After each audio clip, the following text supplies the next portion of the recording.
Hello दोस्तों। तो कैसे हैं आप लोग। आई होप आप लोग सभी मस्त होंगे, स्वस्थ होंगे एंड ज़बरदस्त होंगे। आई एम मुबारक खान, आपका दोस्त। सो दोस्तों, लास्ट टाइम में हमने डिस्कस किया था एक एनीमिया के बारे में, परनीशियस एनीमिया के बारे में। आज का हमारा टॉपिक है मेगालोब्लास्टिक एनीमिया। Megaloblastic anaemia. सबसे पहले मैं बता दूं कि एनीमिया का मतलब क्या होता है। एनीमिया का मतलब होता है हमारी नॉर्मल आरबीसी का लेवल नॉर्मल से कम हो जाना। लेकिन सिर्फ इतना ही एनीमिया में सीमित नहीं है कि सिर्फ नॉर्मल आरबीसी का लेवल कम हो जाना, इसी को अपन एनीमिया नहीं कहेंगे। एनीमिया को अपन इस तरह से भी बोल सकते हैं कि आरबीसी का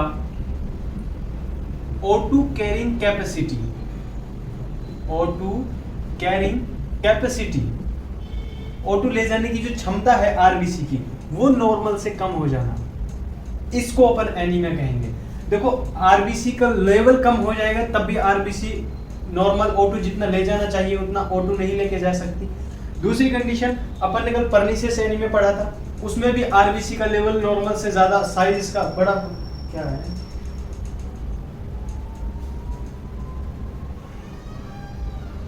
कहां से आ रही है आवाज?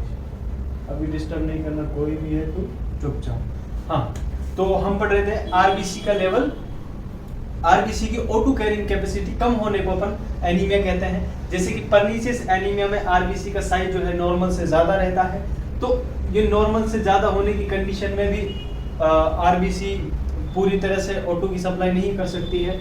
अगर इसका साइज शेप अगर डिस्टर्ब है तो भी इसकी O2 कैरिंग कैपेसिटी कम हो जाएगी। जैसे कि सिकल सेल एनीमिया में अपन देखते हैं, उसमें आरबीसी की सेल जो है वो सिकल सेल की शेप की हो जाएगी। इसकी भी O2 कैरिंग कैपेसिटी है, जो O2 ले जाने की क्षमता है वो कम हो जाती है। तो इस तरह अलग अलग तरह के जो भी एनीमियाज होते हैं, उसके अंदर सभी एनीमिया में आरबीसी का लेवल कम नहीं होता है। इनमें कोई ना कोई डिस्टर्बेंस होने की वजह से आरबीसी के नॉर्मल जैसी आरबीसी होती है उसमें डिस्टरबेंस होने की वजह से यहाँ पर O2 कैरिंग कैपेसिटी कम हो जाती है। तो जग गया, O2 कैरिंग कैपेसिटी कम हो जाती है, उसको अपन बोलते हैं एनीमिया। यहाँ पर मेगालोब्लास्टिक का मतलब होता है, मेगालोब्लास्टिक का मतलब होता है साइज में बड़ा रह जाना। नॉर्मल साइज जो रहता है आरबीसी का, उसके साइज में बड़ा रह जाना। क्यों हो जाता है? नॉर्मल साइज कितना होता है? इसका नॉर्मल साइज रहता है 7.2 माइक्रोन। अगर 7.2 माइक्रोन से आरबीसी का साइज ज्यादा है, उसको अपन बोलेंगे मेगालोब्लास्टिक। मतलब नॉर्मल से ज्यादा इसका साइज होना मेगालोब्लास्टिक अपन बोल सकते हैं। वैसे तो मेगालोब्लास्टिक में नॉर्मली दो कंडीशनें आती हैं। एक तो अपन ने कल ही डिस्कस की थी, परनीशियस एनीमिया, एंड दूसरी होती है folic acid deficiency anaemia. Folic acid deficiency anaemia, मतलब ये दो चीजें होती हैं कि फोलिक एसिड डेफिशिएंसी की वजह से जो एनीमिया होता है, ये भी एक अलग एनीमिया है, एक ये भी कंडीशन है। दूसरा इसमें आता है परनीशियस एनीमिया। परनीशियस एनीमिया, अब आई बटन पे जाकर क्लिक करके परनीशियस एनीमिया को पूरा पढ़ सकते हैं। बाकी परनीशियस एनीमिया जो है ये इसको प्रायोरिटी ना देकर अपन मेगालोब्लास्टिक में ज्यादा प्रायोरिटी देते हैं। किसको? फोलिक एसिड डेफिशिएंसी एनीमिया को। क्योंकि देखो, जब आरबीसी का प्रोडक्शन होता है, आरबीसी का डेवलपमेंट होता है, तो सबसे पहले आरबीसी की जो साइज होती है वो होती है 20 माइक्रोन।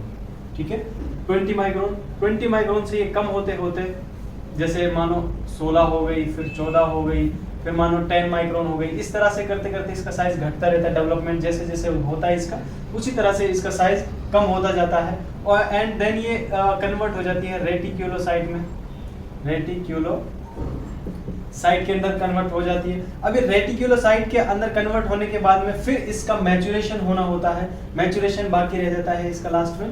तो मैचुरेशन के लिए इसके लिए 2-3 फैक्टर जरूरी होते हैं। जैसे कि पहला फैक्टर है फोलिक एसिड एंड दूसरा है विटामिन B12। तो विटामिन B12 की कमी की वजह से जो एनीमिया होगा वो अपन ने डिस्कस कर ही लिया कि परनीशियस एनीमिया होता है।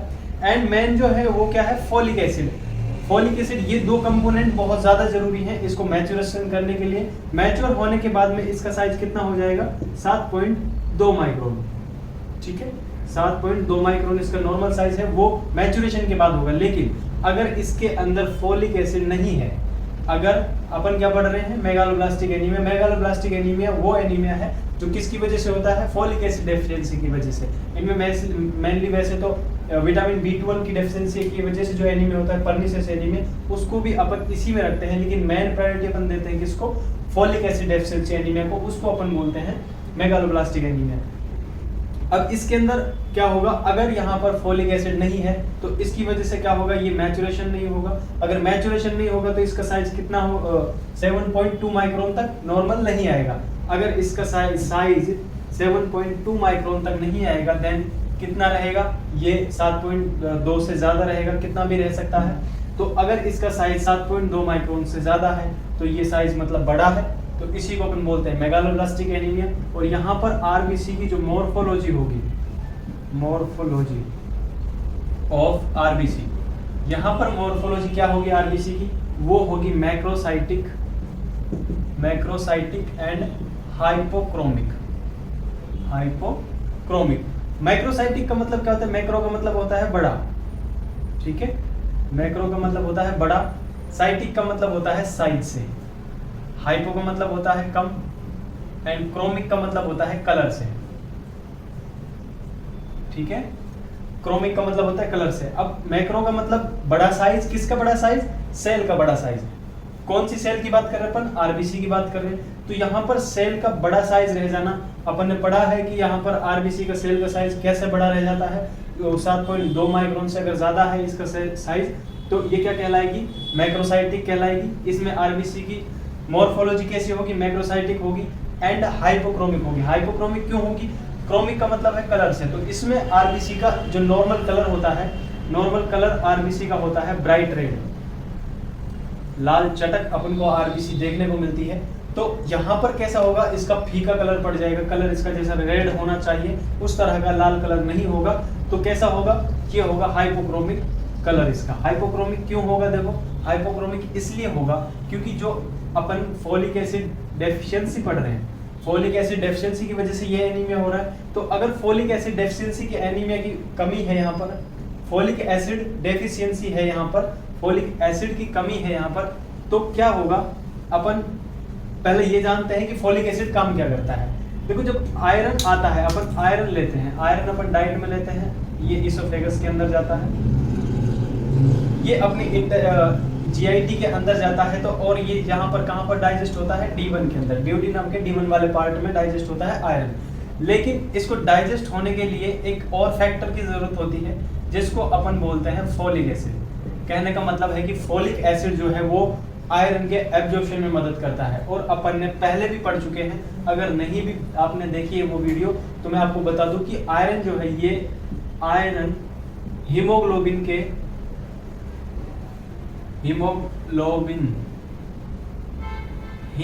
के फॉर्मेशन या डेवलपमेंट में मदद करता है। हीमोग्लोबिन, इसकी डिटेल अपन पहले पढ़ चुके हैं, अगर नहीं भी पढ़े हैं, आप लोगों को नहीं भी पता है तो फिर भी मैं हीमोग्लोबिन की अलग से क्लास में अपन वीडियो में बनाऊंगा, तो उसमें अपन डिस्कस करेंगे कि किस तरह से हीमोग्लोबिन की स्ट्रक्चर होती है। तो ये जब हीमोग्लोबिन का डेवलपमेंट होता है तो उसमें मदद कौन करता है, आयरन करता है, प्रोटीन करता है, ऐसे बहुत सारे फैक्टर हैं जो इसमें मदद करते हैं। स्पेशल एक आयरन भी होता है जो इसकी हीमोग्लोबिन को बनाने में मदद करता है। तो अब देखो, अगर यहाँ पर क्या हो गया, फोलिक एसिड की डेफिशिएंसी हो गई। अगर फोलिक एसिड की डेफिशिएंसी है, इसका मतलब है कि आयरन का प्रॉपर एब्जॉर्प्शन नहीं होगा। अगर आयरन का एब्जॉर्प्शन नहीं हुआ, दैट मींस कि हीमोग्लोबिन जितना अच्छा बनना चाहिए उतना अच्छा नहीं बनेगा। इसके वजह से इसका जो कलर कैसा होगा, वो फीका कलर पड़ जाएगा, कम कलर होगा, जितना रेड होना चाहिए उतना रेड नहीं होगा। तो हीमोग्लोबिन के प्रॉपर नहीं बनने की वजह से कैसा कलर हो जाएगा इसका, हाइपोक्रोमिक। इस तरह से इसका जो मॉर्फोलॉजी होगी आरबीसी को कैसी होगी, हाइपोक्रोमिक होगी। ठीक है, इतना समझ में आ गया। अब बात करते हैं इसके इटियोलॉजी की। इटियोलॉजी का मतलब इसके कॉजेस कौन कौन से हैं, किसकी वजह से देखने को मिल सकता है अपन को मेगालोब्लास्टिक एनीमिया। तो ये देखने को मिल सकता है अपन को, ये देखने को मिल सकता है अपन डाइट के अंदर नहीं ले रहे, डाइट में अपन फोलिक एसिड नहीं ले रहे, एक कारण हो सकता है। एक तो ये कारण हो गया, दूसरा एब्जॉर्प्शन, एब्जॉर्प्शन प्रॉपर नहीं हो रहा, एब्जॉर्प्शन नहीं हो रहा या फिर डाइट में नहीं ले रहे, दो कारण हो सकते हैं इसके, यही इसकी इटियोलॉजी है। उसके बाद में बात करते हैं यहाँ पर इसके क्लिनिकल मैनिफेस्टेशन। क्लिनिकल मैनिफेस्टेशन मतलब इसके साइन सिम्टम कौन से होंगे, अगर ये बीमारी हो गई तो यहाँ पर अपन को कौन से साइन सिम्टम देखने को मिलेंगे। तो यहाँ पर देखो जितने भी एनीमिया के साइन सिम्टम हैं वो सारे के सारे देखने को मिलेंगे। अब वो साइन सिम्टम कौन कौन से हैं, मैं अगली क्लास में आपको पूरे साइन सिम्टम बताऊंगा कि अपने सारे के सारे जो भी ऑर्गन हैं, हर एक ऑर्गन के ऊपर एनीमिया की वजह से इफेक्ट होता है। जैसे कि अपना नर्वस सिस्टम है, इस पर भी इफेक्ट होगा, जैसे अपना कार्डियोलॉजी है, अपना हार्ट है, इस पर भी इसका इफेक्ट होगा, और भी जितने भी ऑर्गन है, अपने रेस्पिरेटरी है, सारे के सारे सिस्टम है, इन सब पे इसका इफेक्ट होता है। तो अपन कुछ जान लेते हैं, जैसे कि इसकी वजह से, एनीमिया की वजह से क्या होगा, फैटिगनेस होगी, फिर ठीक है, टेकिकार्डिया होगा, ठीक है, टेकिपनिया होगा, वेट लॉस हो जाएगा प्रॉपर अगर O2 नहीं मिलेगी तो, ब्रीथिंग डिफिकल्टी होगी। ऐसे बहुत सारे रीजन हैं, ऐसे बहुत सारे यहाँ पर साइन सिम्टम आपको देखने को मिलेंगे, जैसे कि O2 कमी की वजह से हाइपोक्सिया देखने को मिल सकता है, पेल कलर अपन को देखने को मिल सकता है स्किन का, एंड जो नेल बेड हैं इनका पेल कलर देखने को मिल सकता है। तो इस तरह से बहुत सारे साइन सिम्टम इसको देखने को मिलेंगे अपन को एनीमिया के अंदर। एंड इसके अंदर आपको हीमोक्रेट लेवल जो है, हीमोक्रेट लेवल वो भी नॉर्मल से कम मिलेगा, ठीक है। पीसीवी भी बोलते हैं अपन हीमोक्रेट को, तो ये भी अपन आगे डिस्कस करेंगे कि पीसीवी क्या होता है, हीमोक्रेट क्या होता है। तो ये भी अपन को नॉर्मल से कम देखने को मिल सकते हैं इसके अंदर। उसके बाद में बात करते हैं अपन इसके मैनेजमेंट के बारे में, ठीक है। मैनेजमेंट कैसे करेंगे अपन इसका, मैनेजमेंट में कुछ नहीं करना है, सिंपल अपन को अगर डाइट में कम ले रहे हैं तो डाइट में इंक्रीज कर दो फोलिक एसिड को। दूसरा, कोई अगर एब्जॉर्प्शन में कोई प्रॉब्लम आ रही है तो उस बीमारी को ट्रीट करो जिसकी वजह से प्रॉब्लम आ रही है, ठीक है। तो यही चीज है, ये तो अपन डाइट में दे देंगे, या फिर अपन पेरेंटल रूट से भी दे सकते हैं। पेरेंटल रूट से अपन इसमें फोलिक एसिड दे सकते हैं, और अपन यहाँ पर folic acid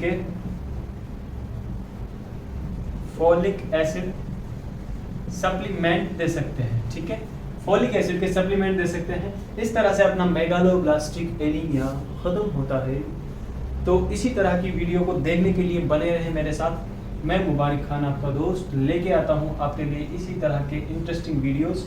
so please support करें,